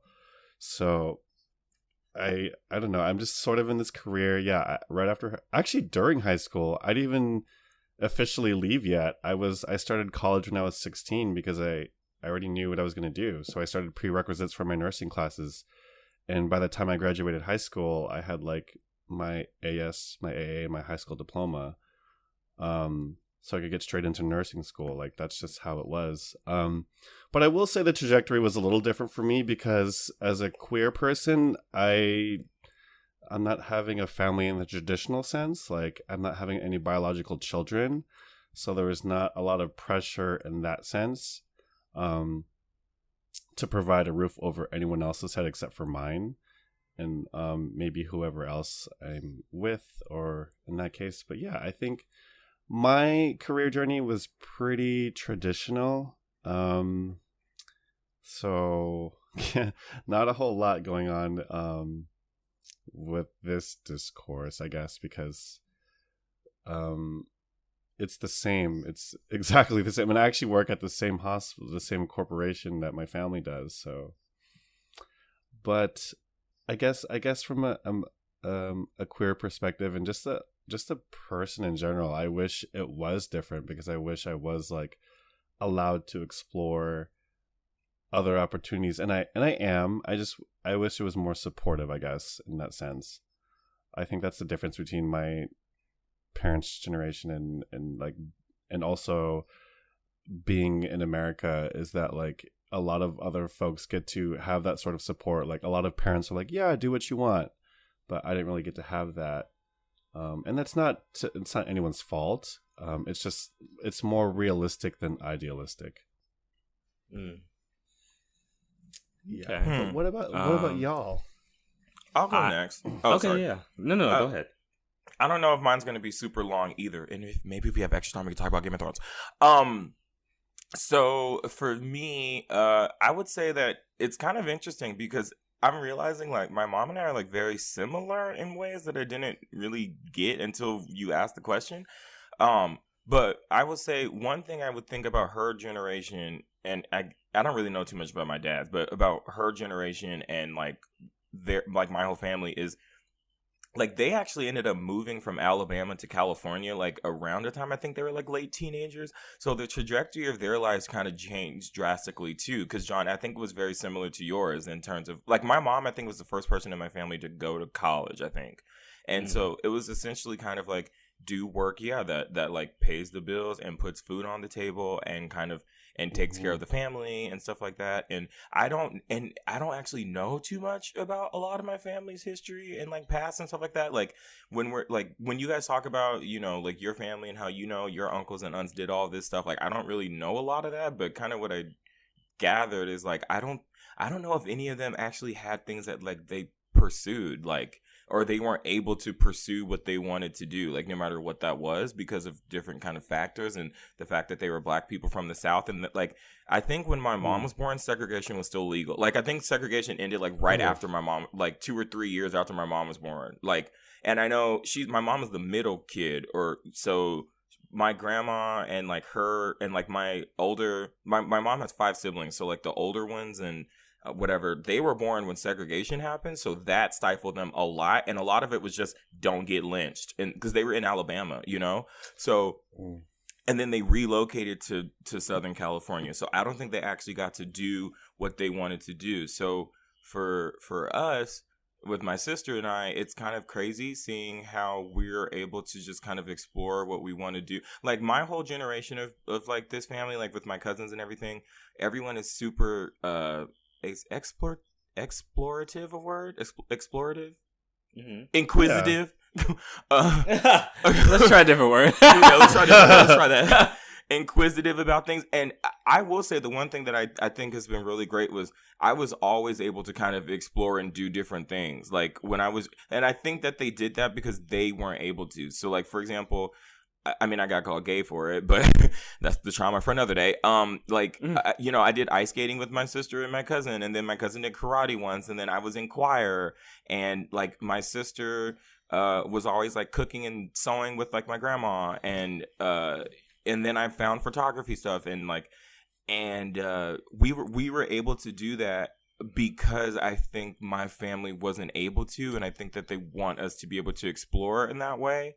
And one thing I'll say about a lot of like black Southern families is like, even if you hate each other, like that is your fucking family and they will ride or die for you. So it's just like, even if it's kind of annoying, like they ask me to photograph their shit all the time. And I'm like, you guys, I don't do event stuff. Like, thank you. But it's just like, so it's been nice in that way, in that we're able to kind of explore the things that they weren't able to do. But it's also kind of sad because it makes you realize that like they're people as well. And like I'm thinking like, what if I love to do my art and I was like wasn't able to do it because I had to worry about my family having food on the table? Like that messes with you, Yeah. And it made me realize that like it made me that much more grateful. It made me work that much more harder on like what I'm doing now, because I feel like I not only want to be successful for me but also for them, because they weren't able to do exactly like what they wanted to do, and a lot of them got stuck with jobs and kids that they maybe didn't want as early, or jobs that they didn't want to keep. And so to me, like it's not like to me, I feel like not doing what I love to do is doing a disservice to like the sacrifice that they gave. So but also like it's a culture thing though, because I've noticed and like John, I was curious, like I've noticed in a lot of Asian cultures, like in a lot of like Eastern cultures in general, like it's like there are a lot, like family is super, super important. And like one of my best friends from high school, like we get into like disagreements a lot sometimes because it's so drastically different between us. Like he wants to, take care of his parents when he gets older and that kind of thing. And like, and he said that since I've known him for like 10 years. And sometimes, I asked like, do you feel like you're not able to live your own life? And like, he was kind of offended by that question and I didn't get it, And so like, it's a cultural thing as well. Like, so what I'm learning, even like hearing people talk, is like, I think everyone wants to like, or not everyone, but I think there a good amount of people want to like honor their parents and the sacrifice that they did. But it's just really interesting hearing how different cultures kind of tackle it, if that makes sense. Yeah, that's interesting that he felt offended or insulted, because I never thought about it that way, but I could see how he would be. Well, because for him it was very much like, what do you mean? Like, how dare you? Like, of course I want to take care of my parents because they gave all this up for me. Blah blah blah blah blah. Right. Yeah, but then to ask to feel like you can't live your own life because of that, it's interesting. It's real. Well, yeah. It's just because it's like everything I heard him say. I was just concerned as his friend because he never talked about things that he wanted to do. It was always right, just like. Yeah, you know? I could hear your question is coming from a good place, but I think it's because we were from a young age we weren't allowed we weren't given a lot of room to think outside like that. It's like, well, of course I'm going to take care of my parents. Like, that's what we do. And like it's like when someone asks me like, what are you going to do when I was younger, what are you going to do when you grow up? I'm like, well, I'm going to go into the medical field. Like, and someone asked me like, well, what else do you want to do? And I'm like, there isn't anything else. And yeah, so I guess it's just kind of like a question that we weren't prepared for. But I mean, that's valid. I mean, it's just, because I felt like in, like, if you, like, there are so many, like, I really believe that each person is good at something, or like there's something that people are passionate about. And it like makes me sad that people don't get to experience that sometimes because they feel they have to, like do certain things or like please certain people. And I don't even necessarily mean like family or whatever, but it's just sad. And like, and so I was just concerned at that particular time because I was like, damn, like, is this what he even like want? Like, because the major that he was in is completely different than like what he's doing now. And so that was kind of like what prompted the question, like to switch from like, something that's not like math and science related to like a science something. Like, I was like, whoa, like what like what's going on? So it was just an interesting conversation to have, and like a really like it was a learning moment culturally for me. Mm-hmm. Baguette. Baguette. Did you call me a faggot? And what about it? I think for me, like my dad was probably the more like exploratory person because he moved here from Nigeria. Oh, come on, like, exploratory. tried on a lot of different things, but my mom kind of like went to school, like then became like a medical coder, and then she's been doing that since the 70s. And so she's like not like, her life has just been very like this and this. And I think like she was really concerned about me because I was kind of like, oh, I want to do this, now I want to do this, now I want to do that. And like I spent so much of like my 20s like trying to figure out what I even wanted to do. And then I want to say like when I was like 25 was when I like decided that I wanted to write. Well, I would say like 20, maybe 24. And it's especially something that's become like a lot more pressing now as I'm like job hunting, because I'm like obviously like looking for higher paying jobs and pushing myself to like try jobs that I probably wouldn't have before. Jobs that I'm qualified for, but jobs that like I'm like, a little hesitant about because it's like I haven't done this like, literal exact same thing before. So like, oh my God, maybe I'm not good enough for it. But I was having a conversation with my friend and she's like, I don't want to tell like all her business, so I like, let me see. She went to school, like she went to college, and she was working in a retail position. I guess fast food is retail, right? Or is that not? No, it's just fast food. It's different.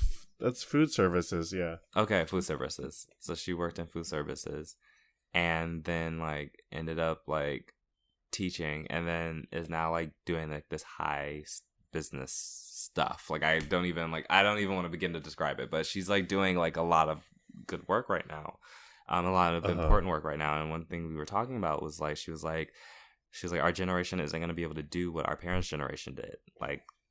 And I guess that's where I was coming from, because my mom had a very like my on my mom's side, my grandparents moved to LA in the 40s. So my mom kind of like, she wasn't coming from the South. She grew up in LA. So she had like that clear cut, like, I'm going from here to here to here. And it was very stable. And so that stability was something that, like, I think she wanted for me.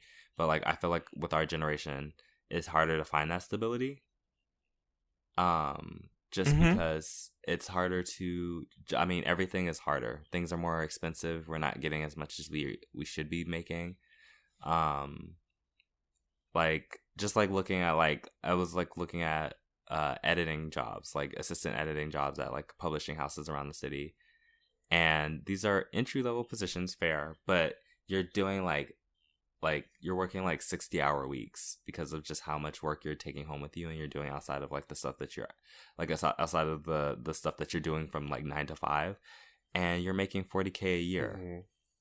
And it's like, that's not like nothing, but it's like definitely not a lot, right? Especially if you're like living in a place like New York or LA, you know what I mean, where rent is like a 1-bedroom is like averaging like is like 16 to 1,000 to 2,000. Yeah, you know, it's like, that's like, that doesn't amount to much.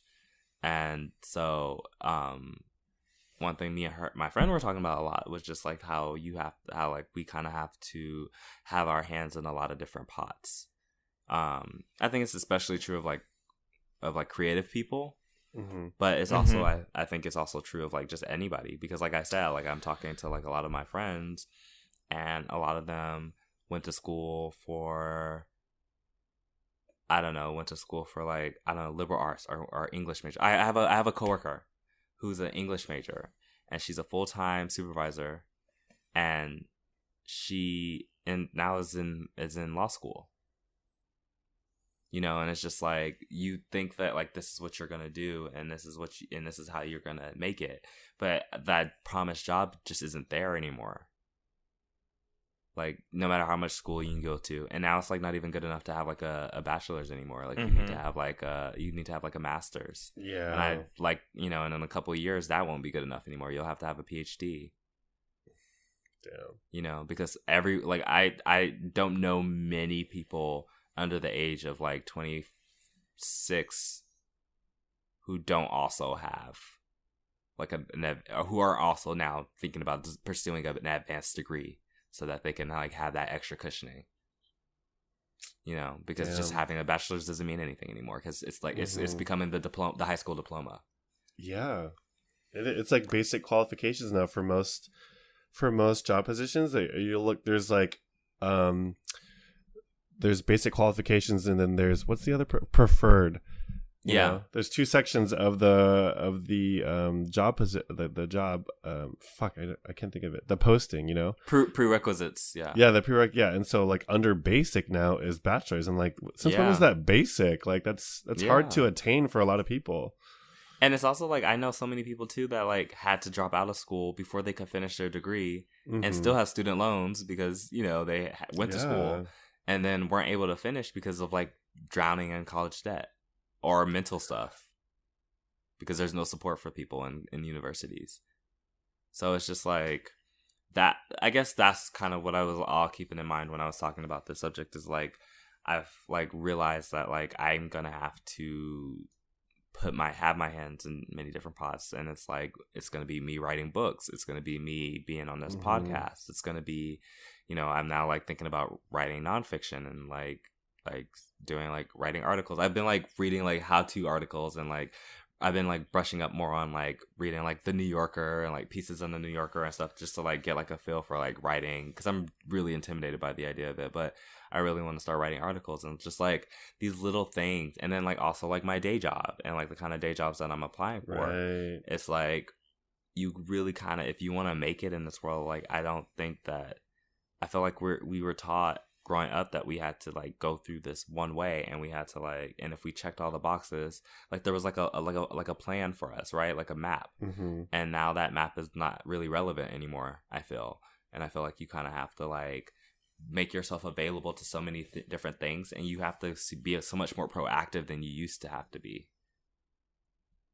and making sure that you are okay, because you get this entry level position at, I don't know, at fucking, I'm not gonna name it a specific publisher, but like you get this position at this publishing house, and you're killing yourself doing all this work, and then you have to come home to like your 3-4 roommates.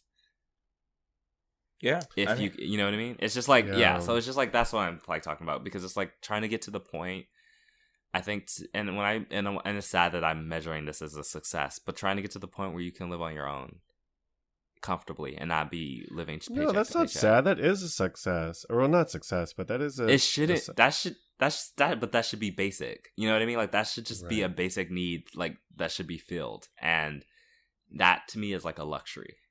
Mm-hmm. Yeah. Yeah.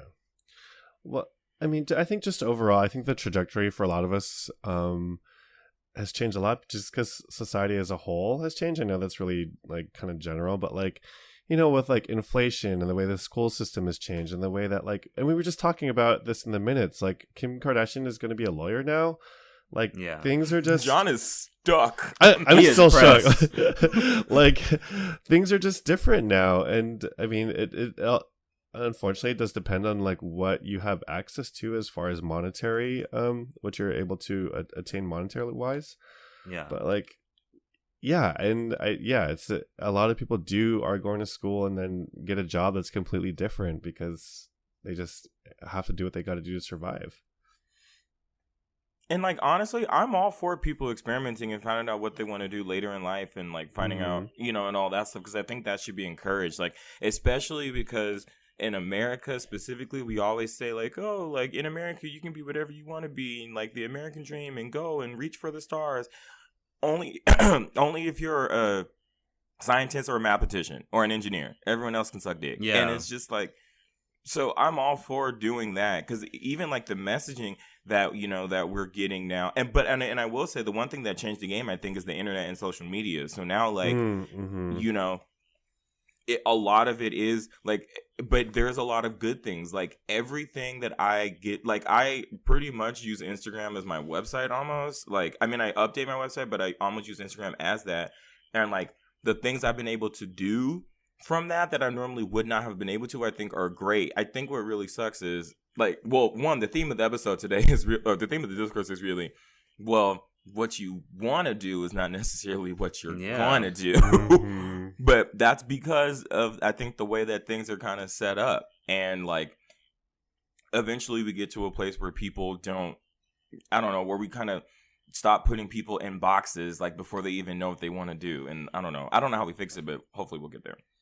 Yeah. And hopefully we can get to a point where we stop tying people's worth to what they do as well. But yeah, now that's another topic for another day. That's another discourse, yeah. But yeah, so yeah, that's just how I was feeling. I was just feeling like it's just crazy because it's like, I just don't feel like, I feel like as much shit as like millennials get, like I don't feel like our parents' generation, not that they don't have to work hard, but like I feel like we have to be like a little bit more resourceful about how we do things. And I think that that's like something taboo to say, because like things are supposed to have always progressed. And so, you can't say that the previous generation didn't work as hard as like this generation. And I'm not saying that either, but I just feel like there's a different kind of struggle. And it's a struggle that our parents didn't have. Yeah, it's way different. Like back then my dad would be like, why don't you just like mow the lawn or do some things for some money? And it's like, I don't know. People now are just finding whatever. Like there were jobs back then and jobs now that don't exist anymore. Like a lot of people are driving for Uber and Uber Eats, and like that wasn't a thing back then. Or like, I don't know, being some sort of, like you can aspire to be a drag queen now. Like that's a career that a lot of queers are doing. Well, it's like the gig. Sorry, go ahead. No, that's it. I'm just saying, like the jobs and like what you can do has changed. Like as far as the landscape of different opportunities, career wise, it's different now. Well, it's also I think it's kind of ugly, the gig economy, right? Like you have to like a gig was something like that was like when you were young and you were still just starting out, and now like grown ass adult people who are working in their career are driving for Uber on the side, and like. and like, you know what I mean, like, and people like, not that like people like can't do OnlyFans, like there's nothing wrong with it, but like some people like are not. I don't believe that everyone who's doing it does it because they actually want to. I think some people are doing it because they literally don't have any other way of surviving. And, you know, there's just a lot of these little gigs that people have to do now to like just to make it. And it's just because like our country isn't providing us with a way to like make a sustainable living. But, you know, whatever.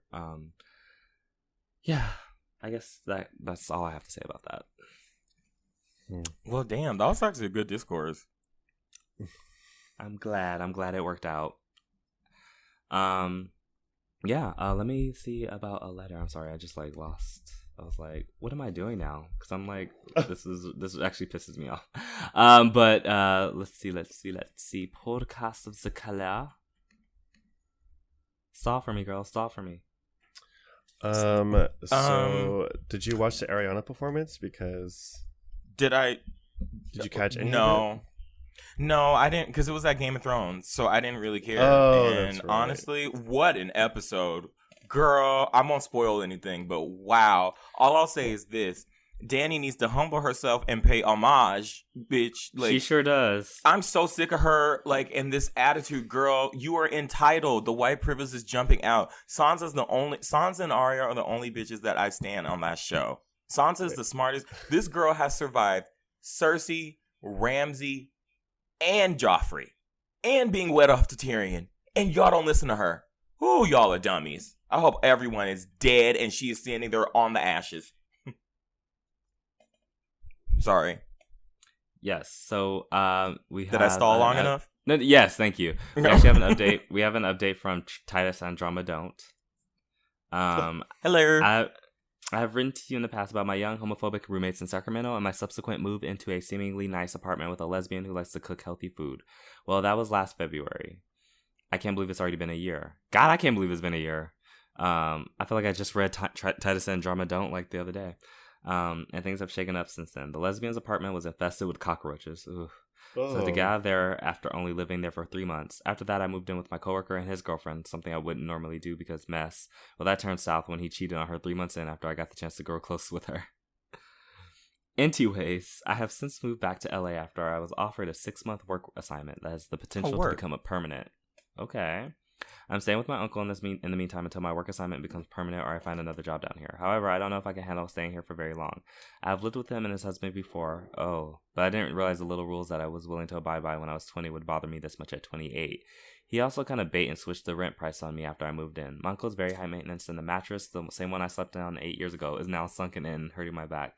It's been less than a month. That was petty. Right? That was petty. You didn't... It's been less than a month, but should I stay with him until my work assignment becomes permanent, or should I find another place? So what this sounds like to me is, do I need to tell this nigga to get a new mattress or not? Because I would just be like, ooh, my back. Passive. No, I'm just joking. We communicating now. After last week's episode, we communicating our needs. Okay, so how much was the rent? Sorry. He didn't say. He just said that he switched up the price. But does that mean lower or or more higher? expensive? It's probably more after he moved in. Yeah. I don't Moving think out that's is always tricky because I'm like, whatever you need to do to survive. So if you're gonna save more money, like if you can, Get an air mattress. Sorry. Get an air mattress, maybe. Yeah, or something. Like I honestly, some things. It depends on like the level of comfortability of how you want to like the quality of how you want to live life right now, because you have to make a lot of sacrifices before moving out. Like before I moved out, I took a lot of things for granted when I was staying with my family, like and you know and one of them was rent. So if it's gonna cost more to move out, then and it's probably going to, because you're going to need a deposit and you're going to need upfront money, and then moving costs. So if you have the ability to do it, then I say go move out for your sanity, because that's also priceless. But if you see in the long run that you're going to struggle financially, then maybe stick around a little longer until you're like you said, until you're guaranteed to get this job or full-time position or whatever. My advice would be to not care about what other people think about your living situation and do what you have to do to be comfortable, because I think a lot of times we only worry about this stuff because we are worried about what other people would think about our living situation and stuff like that, as opposed to what we kind of need at the moment.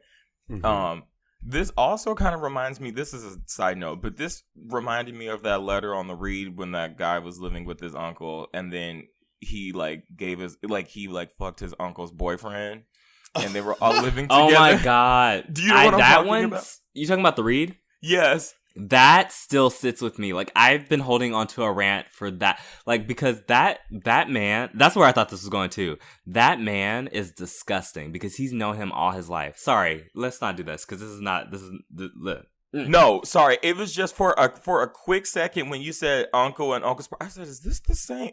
So I was just. But anyway, but no. I thought that was where this was going to. I was like, once he said uncle, I was like, "Oh no!" I was like, "No." But yeah, I would just say stay there for a little bit longer and just figure your stuff out. But if the rent is too much, like. The thing is, like, the rent being a little bit higher there is, like, LA rent, girl, is high. So, like, if you move out on your own, you're going to have to then probably find new roommates. You don't even know these niggas. Like, your uncle and his partner are stable. Like, I would just stay, where you are, but unless it's, like, unbearable and then go. But otherwise, I think you should just stick it out for a little bit. But, you That's you better true. than me. That's a good point, Rakeem, because you could move out because you don't want to be with your family, but then you're going to maybe have room. You're going to have to take the risk that you're going to move in with people that you don't like even more.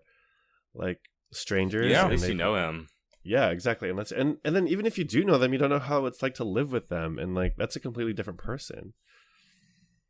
So a lot of things to weigh out. I'm sorry. That's not like, oh wait, Baze, did you have a response? No, that was it. Yeah, you guys covered it. All right. Good luck. I hope it gets better. So, not to Dan Savage your situation.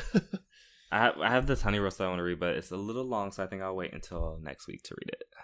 Okay, keep us on our toes. Yes. Okay, so I think that's gonna be it for this week's episode. Any announcements? Wait. I have something I want to say. First of all, I need all of your good energy because I'm waiting to hear back from a job. But also, because I have not heard back from the job, if you hear of anything, the suggestions have been amazing. Please keep them coming. Thank you. I don't have any announcements, actually. I don't have announcements, actually. No announcements, actually. Jean? I have announcements. Okay. So I just want to shout out to Project Q Collective for their grand opening. It's a salon helping with LGBT homeless youth, QPOC specifically. So, and then shout out to them in their studio space. And also, I got wrangled into this to this night event. It's happening on April 27th, and it's going to be at the W Hotel. And it's sponsored by This Free Life, which I'm not sure if a lot of you know, but it's this campaign, anti-tobacco smoke campaign. And it's going to be a queer party, and I'm on the roster to be part of the hosts on this party.